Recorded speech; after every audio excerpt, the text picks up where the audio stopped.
다음 소식입니다. 정부가 일본의 후쿠시마 오염수 문제를 국제 이슈화하자 일본이 발끈하고 나섰습니다. 취재 기자 연결해 자세한 상황 들어보겠습니다. 서주영 기자. 네, 서주연입니다.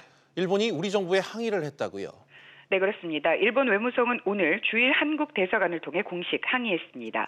항의 내용은 우리 정부가 국제원자력기구 IAEA에 후쿠시마 원전에 대한 국제 공조를 요청한 사안에 대한 것입니다. 교토통신은 일본 외무성 관계자의 말을 인용해 한국의 요청이 과학적 근거에 기초하지 않은 것이라며 애꿎은 소문으로 인한 피해를 야기할 수 있다고 항의 내용을 보도했습니다. 어제 우리 정부는 IAEA에 적극적인 역할을 해달라고 요청하는 서한을 보냈습니다. 그렇군요. 이런 상황 속에서 일본 내부에서 아베 정부의 한국 수출 규제를 비판하는 목소리가 이어지고 있다고요? 네, 코니시 히로유키 일본 참의원은 SNS를 통해 한국의 탈일본이 일본 기업에도 피해를 주고 수출 규제의 원인은 한국이 아니라 무역 관리를 제대로 못한 일본 기업에 있다고 주장했습니다.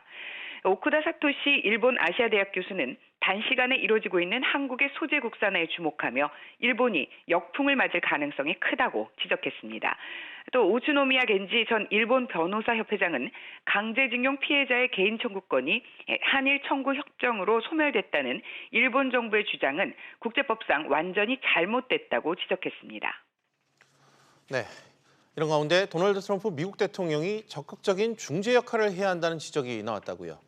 네, 그렇습니다. 워싱턴 포스트는 우리의 가장 중요한 동맹들이 싸우고 있는데 트럼프는 어디에도 보이지 않는다라는 내용의 칼럼을 게재했습니다. 한일 갈등의 장기화가 점쳐지고 있는 가운데 트럼프 대통령의 적극적인 역할에 대한 목소리가 커질 것으로 예상됩니다. SBS CNBC 서주연입니다.